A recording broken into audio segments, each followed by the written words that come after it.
Listen, I've met Tom Hanks a couple of times, and he was very kind and very lovely. His wife was exceptionally lovely. But when he was on Saturday Night Live... I hated it too, and I said it on my show. I know. What?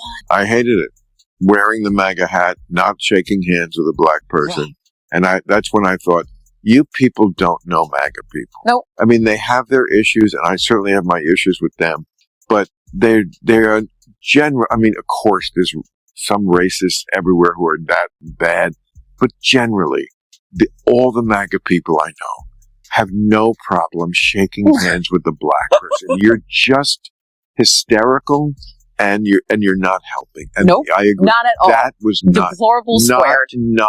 Bill Maher is torching woke Hollywood, and the backlash is exploding into a full-blown storm. The unfiltered comedian and talk show veteran has had enough of the sanctimonious preaching coming out of Los Angeles. And this time, he's not pulling a single punch. His takedown of Hollywood's golden boy Tom Hanks made it crystal clear. No celebrity is safe from Maher's war on the woke script. And the best part? How about the most jaw-dropping clips lined up? First, you'll see the moment that triggered Maher's rage. Then buckle up for his brutal smackdown that left the room spinning. If more folks went to church, we wouldn't be in this mess we're in now. You know what? I agree with you, Doug. I'd like to shake your hand, sir. Here we go. No, no. Like that. Oh, no. It's just a handshake. Yeah, it's just a handshake. Yeah, all right. You're welcome in Black Jam at any time. All right. Well, thank you, my brother. Maybe I'll start a show for you to come on, and we'll call it What Jeopardy? Here's the narrative Hollywood tried sneaking into people's heads. That MAGA supporters and Trump voters are nothing but backward, racist stereotypes. Polished, smug, dressed up as comedy, but loaded with contempt. When the bit hit the air, defenders rushed in with the same tired excuse. Relax, it's just a joke. And anyone who didn't laugh? Oh, they're just humorless. But here's the truth they never admit. Comedy isn't harmless. Just like movies and music, it can frame public thought, spread bias, and shape culture, especially when blasted out by the mainstream. Targeting half the country under the mask of satire, then hiding behind the just kidding shield when called out. That's not humor. That's spin. And when every punchline lands on conservatives and Trump voters, it stops being comedy. It becomes propaganda. This debate erupted again on a recent episode of You People Don't Know MAGA People. Nope. I mean, they have their issues, and I certainly have my issues with them, but they're general. I mean, of course, there's some racists everywhere who are that bad, but generally, all the MAGA people I know have no problem shaking hands with the black person. You're just hysterical. And you're not helping. And nope, I agree. Not at all. That was deplorable squared. Not helping. And really, that's the left's entire strategy. Twist reality, smear the opposition, and toss them aside without accountability. They obsessed over Trump for years, and now J.D. Vance and Tom Homan are their latest targets. It's never about truth. It's about narrative control, no matter how much damage they cause along the way. And now, Tom Hanks is playing right along with the script. Some might say he's just an actor reading lines. But let's be real. Hanks isn't some rookie scrambling for work. He's an A-list powerhouse with the clout to turn down anything that doesn't sit right. Yet he didn't. He signed on, delivered the lines, and stood behind it. And in this game, that choice says more than any performance ever could. I'm telling you, as a liberal, I don't like it. Again, because lying offends me. I'm a comedian. When the premise isn't real, I can't get the joke is not going to work. The premise has to ring true. That premise doesn't ring true. It might have rang true, I don't know, X years ago. It doesn't now. So, but that's where we are. Everybody has to just play the hate card because that's what gets clicks. That's what gets you, loved by your side. Right, your side, 100%. Yeah, and there's safety there. They just want to feel that, oh yeah, that's right. That he's That's right. The left has turned bashing Trump into an art form, and they practice it daily. I'll never forget when his trial was happening, and MSNBC turned it into a 24-hour circus, like it was some political Super Bowl. That wasn't reporting, it was theater. Cameras chased him from hotel lobby to courthouse steps, breathlessly narrating every move like the fate of the world depended on it.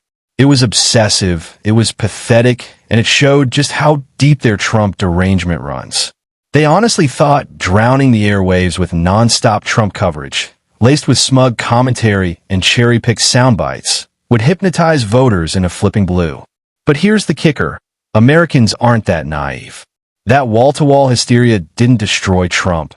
It exposed the left's desperation and how little they actually care about solving the problems real people face. Reminded me of an abuser who goes back to a woman and puts on the mask. I'm charming. I'm totally loving. I will never hurt you. You can trust me. I get you. We're together. We're a partnership. But then as soon as the woman does something, it could be anything, to set him off, the veil comes down and you realize this has been someone pretending.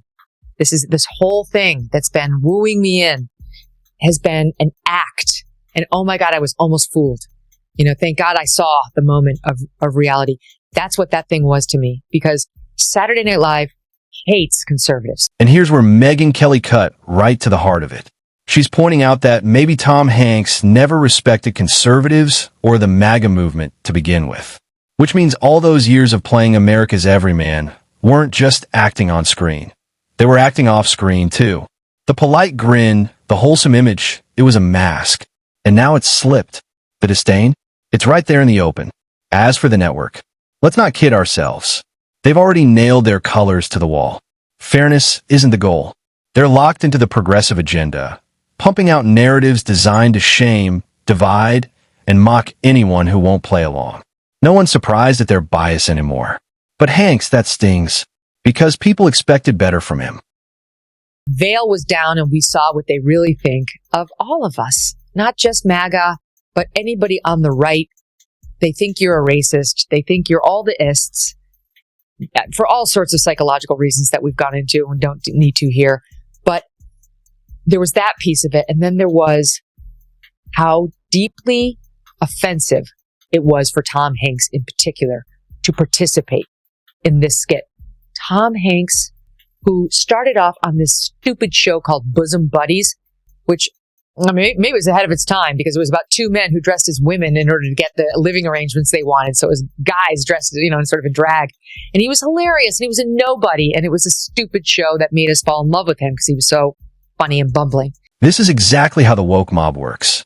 They drown out reason, whip up outrage, and drag you into a fantasy world where mob opinion outweighs reality. 1 minute you're thinking for yourself. The next you're parroting talking points and demonizing strangers just to fit in. That's groupthink in action.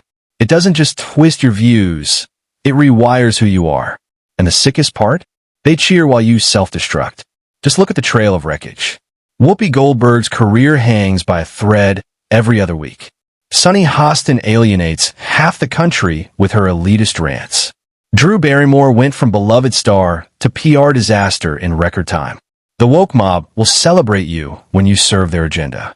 But step 1 inch out of line, they'll toss you aside without hesitation. It's a trap, and way too many still walk straight into it.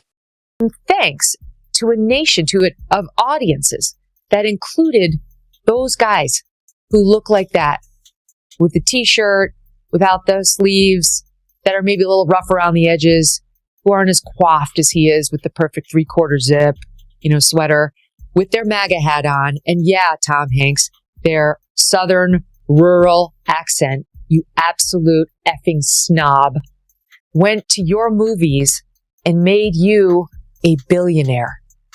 And your thanks to them is to mock and belittle them in the 2 minutes you had to portray what they might be like.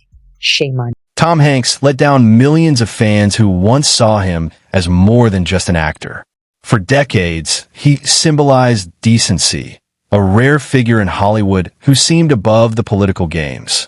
But that image cracked the moment he joined in mocking MAGA supporters. That wasn't just another role. It was a clear message. And it landed like a gut punch for people who admired him. He can't just shrug this off as just acting. He had the power to say no, and he didn't. He made the choice to be part of a narrative that ridicules half the country. That decision leaves a scar. This isn't about being thin-skinned. It's about fairness. And no, conservatives aren't calling for his cancellation. That's the left's playbook, not ours. We want open debate, not character destruction.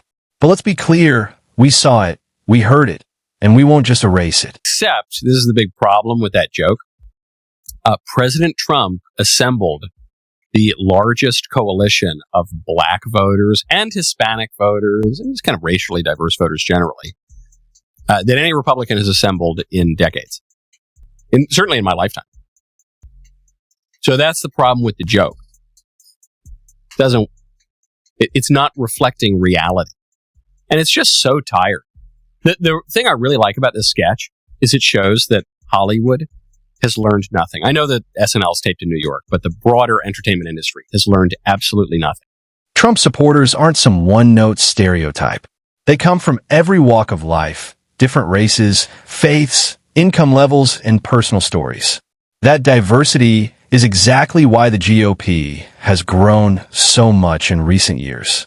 The tired caricature of conservatives as backwards or narrow-minded doesn't hold up anymore. It's lazy. It's dishonest. And it's a blind spot Democrats refuse to fix. While Republicans are building a coalition that includes blue-collar workers, small business owners, Hispanic voters, and suburban families, the left is still clinging to an outdated playbook of identity politics. Instead of addressing real issues, they drown people in virtue, signaling, and moral lectures. Newsflash. This isn't the 1990s Clinton era. Voters are sick of being talked down to. They want solutions, not scolding. And like it or not, the GOP is at least listening, while the DNC keeps shouting into its own echo chamber. They think, wow, we just got our clocks clean. We lost an historic proportion of black voters, black male voters that we relied on, and Hispanic voters. We thought we could run really hard on the immigration issue, but turns out almost half of Hispanics like Trump. We even lost a lot of young women under 30. Yikes. All right, let's just double down on exactly what we were doing. Republicans are racists. Actually, first we're going to make fun of Republicans being religious. We're going to make fun of Christians. That'll work. And then we're going to call our opponents racists. Because apparently the majority of Americans, including a lot of black and Hispanic people, are racists. Yeah, that's a tick. The Democratic National Committee is staring down collapse. And honestly, history tells us that's not unusual. No political machine, no matter how powerful, survives when it drifts too far from the people it claims to represent. We've seen once dominant parties fade into irrelevance, both around the world and right here at home, because they lost touch. The DNC is now racing down that same path. The only people who can save it are Democrats themselves, but it starts with cutting loose the radical woke fringe. As long as the party is chained to extreme activists, ignores the working class, and demonizes independent voices, it will keep bleeding support. If Democrats want to survive, they need to snap back to reality. Focus on real-world solutions. Stop treating basic common sense like it's forbidden. Until then, they'll keep sinking. And that wraps up today's video. If you like this breakdown, hit that like button and subscribe for more straight talk just like this.